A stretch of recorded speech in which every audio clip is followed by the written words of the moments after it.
L'univers de la data est infini et passionnant. Peut-être que comme dans certains films ou séries, vous rêvez de résoudre un cold case en recoupant intelligemment toutes les données disponibles de la planète.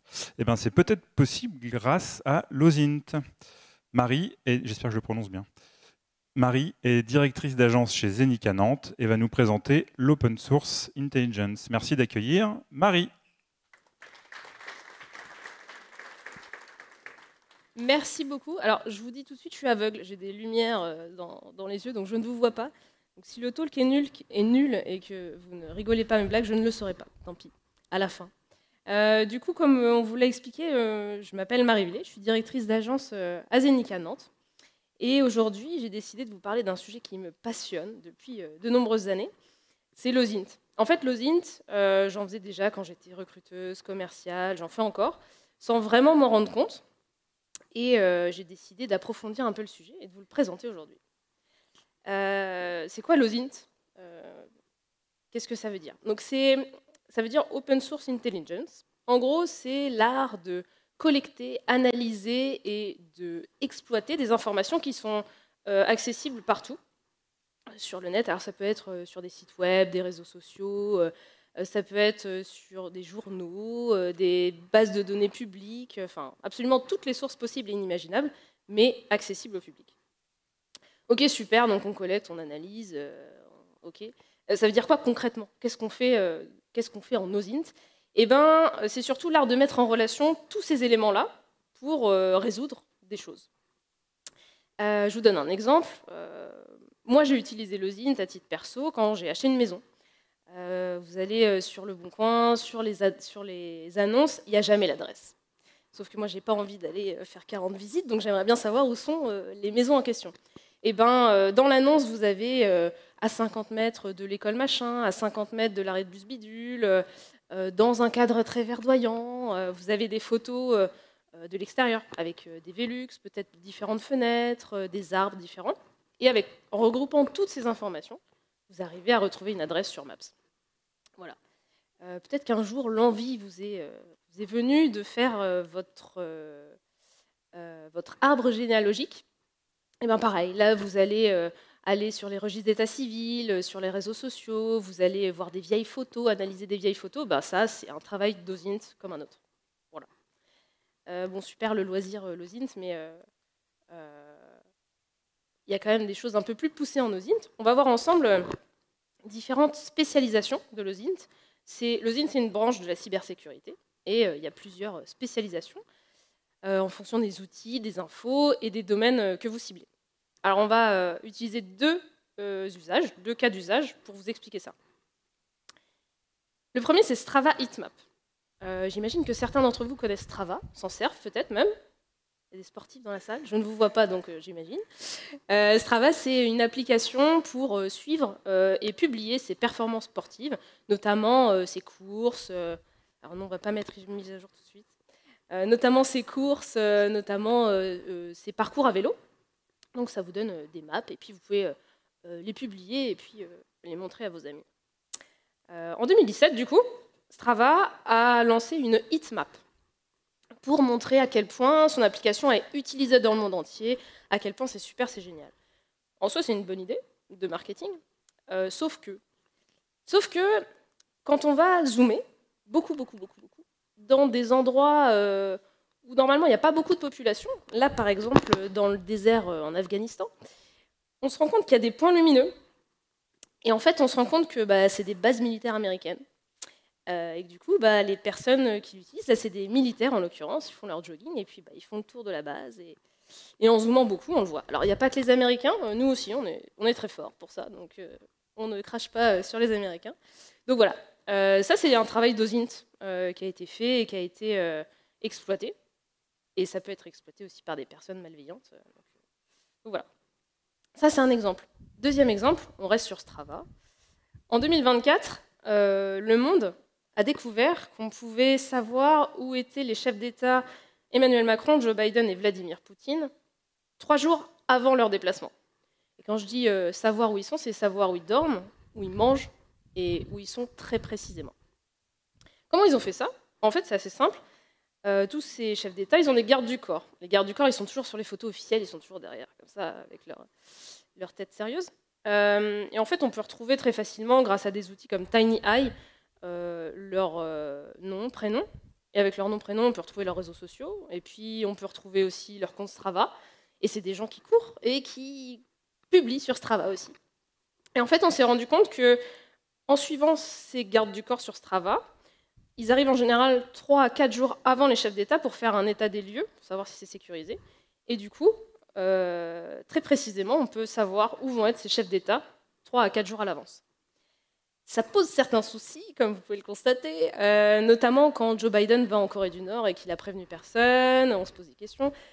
Ça peut créer des vrais problèmes de sécurité. Donc voilà, l'OSINT, ça peut être ce genre de choses. Donc là, on voit certaines spécialisations. Donc dans les cas Strava, qu'est-ce qu'on a utilisé? On a utilisé le SOCMINT, Social Media Intelligence, donc là c'est les réseaux sociaux. Strava et puis les réseaux sociaux pour retrouver les gardes du corps, par exemple. Il y a plusieurs outils qui permettent de scanner des réseaux sociaux, comme ça vous n'avez pas besoin forcément d'aller dessus. Vous mettez un nom, un prénom, un pseudo, peu importe, et ça scanne des centaines de réseaux sociaux et vous avez plein d'informations sur les gens. On a utilisé l'IMINT, Imagery Intelligence, notamment grâce aux photos des gardes du corps qu'on essaie de retrouver leur nom et leur prénom. On a utilisé le GeoInt, Geospatial Intelligence, avec les maps, les cartes, etc. Donc on a utilisé ces trois-là. Il y a d'autres spécialisations, comme la Signal Intelligence. Là, c'est un petit peu plus complexe.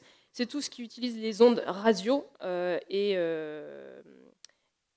radio, donc tout ce qui est écoute téléphonique, écoute de signal entre bateaux, entre sous-marins, etc. Bon, ça, c'est plutôt utilisé par la police, les militaires, en général.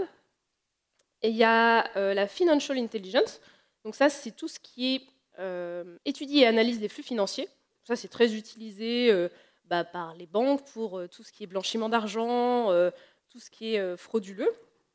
Et c'est aussi utilisé par certaines entreprises pour faire du conseil, notamment quand une entreprise veut racheter une autre entreprise, pour avoir des informations sur ce genre de choses.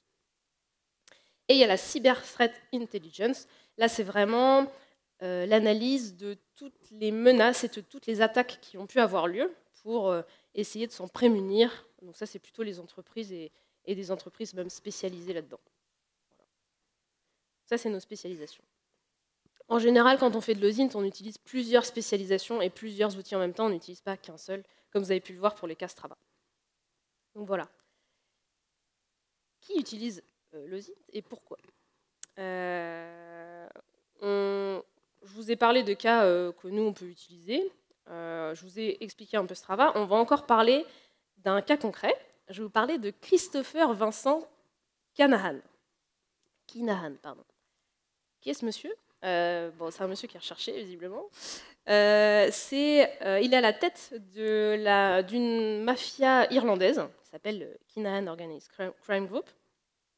Bon, ils sont pas très sympas, ils sont connus pour le trafic de drogue, le trafic d'humains, des crimes divers et variés et des meurtres. Bon, voilà. C'est pour ça qu'il est un peu recherché quand même, comme personne. Et en fait, il y a eu pas mal d'enquêtes policières, etc. Mais l'enquête a beaucoup avancé grâce à deux organisations. Une qui est Bellingcat et le Sunday Times. Bellingcat, c'est quoi? C'est une ONG qui a été créée en 2014 par des journalistes d'investigation et qui est maintenant une grosse organisation avec des volontaires aussi, qui utilisent l'OSINT pour craquer des cold cases, et pas que des calls du coup. Donc voilà. Christopher, il a une passion dans la vie, c'est laisser des avis Google. Bon, quand on est recherché par la Terre entière, c'est peut-être pas une meilleure idée, mais il n'utilise pas son vrai prénom, attention quand même, il prend des précautions. Il utilise un pseudonyme qui s'appelle Christophe Vincent, donc il n'y a pas son nom de famille quand même. Bon, on verra si c'est une bonne idée ou pas. Donc il a quand même laissé 221 reviews depuis 2019, avec 1100 photos, quand même, très beau contributeur. Merci à lui. Et puis du coup, il donne des avis sur les hôtels dans lesquels il est, sur les restaurants, les bars, et puis aussi quand il a des business meetings, où il parle certainement trafic de drogue, donc bon, voilà, c'est sympa. Du coup, Bellingcat s'est dit, ok, on connaît son pseudo, il faut qu'on puisse relier son pseudo à la personne physique d'une certaine manière pour être sûr que c'est lui et pour pouvoir l'appréhender. Donc, je ne sais plus qui me parlait tout à l'heure de zoom dans les photos et tout ça. Ben, là, on est à fond dedans. C'est-à-dire que dans les 1000 photos qu'il a postées, on peut le reconnaître dans certaines photos en zoomant extrêmement beaucoup. Donc là, on zoome sur un miroir au fond d'un couloir. Là, c'est un petit peu plus poussé. On va voir le reflet dans une fenêtre d'un immeuble qui est en arrière-plan d'une de ces photos pour voir son visage, etc. Donc, grâce aux photos, on imagine que c'est lui, mais ce n'est pas vraiment une preuve encore. Donc, on va essayer de trouver une autre méthode, encore plus poussée. Attention, c'est plus complexe. Donc, à partir d'un profil Google d'Avi, on ne peut pas trouver l'adresse mail. Par contre, si on a l'adresse mail, on peut retrouver un profil d'Avi Google grâce à Giant, qui est un outil que je vous présenterai après. Donc, Bellingcat s'est dit « Ok, moi je vais prendre toutes les adresses mail connues de ce gars-là et je vais toutes les faire. » Ils n'ont pas réussi. Par contre, ils ont trouvé une adresse mail au fin fond du code source d'un vieux site, christopher-vincent.com. Le site est plus en ligne, mais en passant par Wayback Machine, qui du coup archive tous les anciens sites web, on a retrouvé cette adresse mail dans ce site web-là. Et du coup, ils l'ont mis dans Giant, et du coup, ça nous a amené à son profil Google Review. Okay. Donc, on a retrouvé l'adresse mail. Cette adresse mail, on l'a mis dans un outil qui s'appelle API WizXML, qui est une plateforme pour récupérer des informations sur les enregistrements des sites web, les enregistrements de propriété. Et on a trouvé du coup un autre nom de domaine qui est screeninsider.com, etc. Et du coup, dans l'historique des enregistrements, on trouve Christopher Vincent Kinahan. Banco. Et en plus, on a trouvé l'adresse physique qui était dans l'avis de recherche de la DIA aux États-Unis, qui correspond à du coup l'adresse postale du gars. Parfait. Il a eu l'impression d'effacer un peu toutes les pièces, mais bon, il n'a pas tout effacé comme il fallait. Donc, on a démontré que le gars qui laisse tous ces avis-là, c'est bien le gars qui est recherché par les États-Unis et pas que, et qui du coup est à la tête du groupe mafieux. Donc, on sait où il loge, on sait où il mange aussi, c'est peut-être moins important. On sait... je ne vous ai pas montré, pardon. Ça, c'est Giant. Donc, on met l'adresse mail et on peut retrouver tout un tas d'informations sur des comptes Google. Et du coup, ensuite, on a l'adresse mail du profil. Et quand on clique sur l'adresse mail, c'était bien le profil en question. Et du coup, ça, c'est WizXML. C'est du coup l'outil qui vous permet de savoir qui a enregistré la propriété des sites web en question, même si les sites web n'existent plus. Voilà. Donc, on a trouvé le gars. On sait que c'est lui. Mais malheureusement, ce n'est pas une histoire qui se finit bien. Je m'en excuse. Donc, il est à Dubaï. Il vit sa best life. Et malheureusement, Dubaï n'extradie pas les gens. Donc, il reste à Dubaï. Voilà. Désolée, ça ne se finit pas comme vous l'avez espéré.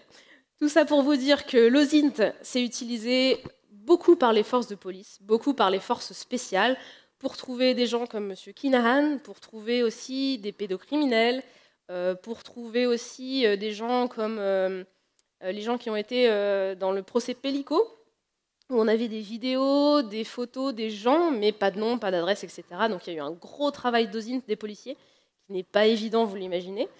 C'est très utilisé aussi par les journalistes d'investigation. Là, on l'a vu tout à l'heure avec la StravaLeaks, Le Monde. Là, on le voit avec le Sunday Times, pardon.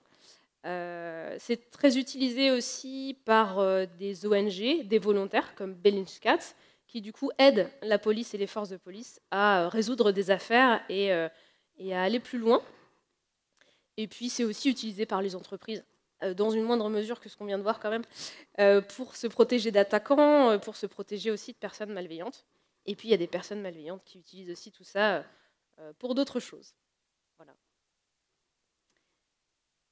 J'espère que ça vous a super intéressé et que maintenant vous allez vouloir pratiquer. Peut-être pas au niveau de ce qu'on a vu, mais à notre niveau. Et pour ça, je vous propose quelques ressources. Moi, j'ai commencé à accélérer sur l'OSINT avec OSINT for Fun, qui, comme son nom l'indique, c'est pour s'amuser. Donc, on a des petits challenges. On peut apprendre des choses comme comment servir de Wayback Machine, comment se servir d'outils assez simples pour résoudre des petits challenges. Et puis, ils font des choses, des fois, des calendriers de l'avant challenge, donc avec des collègues, des fois, c'est sympa. Ils ont un Discord aussi, si vous n'arrivez pas, si vous êtes bloqué sur un challenge, vous pouvez leur poser des questions. C'est plutôt bon enfant, c'est plutôt sympa. Le niveau du dessus, c'est OSINT-FR. Là, on va résoudre des vrais cas. On a du coup on a plusieurs sections qui sont destinées à résoudre des cas, à réfléchir sur des choses plus sérieuses. Et puis, c'est aussi bon enfant, on peut poser des questions, on peut discuter avec les gens assez facilement. Il y a Reddit, bien sûr, parce que Reddit, on peut poser plein de questions, il y a plein de cas, il y a plein de gens, c'est super. On peut aussi participer à des CTF. Moi, je sais que j'ai participé à certains captures de flags, donc c'est des concours de cybersécurité. Et souvent, il y a une partie OSINT dedans, donc ça peut être un bon moyen de se tester et de savoir si on arrive à relever des challenges. Et puis, il y a une plateforme qui est super intéressante pour les plus jeunes aussi, si vous avez des gens autour de vous.